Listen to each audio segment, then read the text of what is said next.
খাবারের গন্ধে সে মুগ্ধ হল। রফিক একটি মাদুর পেতে গমের বস্তাটি ঢেলে দিল। মানুষ তার চারপাশে জড়ো হল।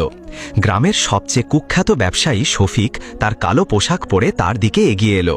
সে হেসে বলল, আমি শুনেছি তোমার গম খুব ভালো, তুমি যদি চাও আমি সব কিনে নিতে পারি।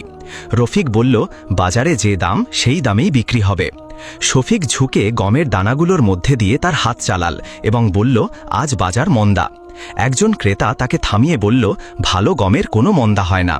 শফিক এই মন্তব্যে কোনো পাত্তা দিল না এবং বাজার দরের চেয়ে কম দাম বলল, যা রফিক প্রত্যাখ্যান করল। 1 ঘন্টা পর শফিক 2 জন শ্রমিক নিয়ে ফিরে এলো। সে দাম কিছুটা বাড়ালো আর রফিকও রাজি হলো। শর্ত ছিল সবার সামনেই ওজন করা হবে। পাল্লায় বস্তাগুলো মাপা হলো, টাকা লেনদেন হলো, সব কিছু স্বাভাবিক মনে হচ্ছিল। ভিড়ের মধ্যে একজন অচেনা যুবক এসে 1 মুঠো গম নিয়ে তার ব্যাগে লুকিয়ে ফেলল। শুধু বাজারের আমিন তা দেখতে পেল। কেনাবেচা শেষ হওয়ার সঙ্গে সঙ্গেই যুবকটি চিৎকার করে বলল, এই গমে বালি মেশানো আছে। সে বস্তাটি সবার সামনে রাখল এবং ঘন ধুলো উড়ে আসলো। শফিক দ্রুত এগিয়ে এসে জোরে চিৎকার করে বলল, এটা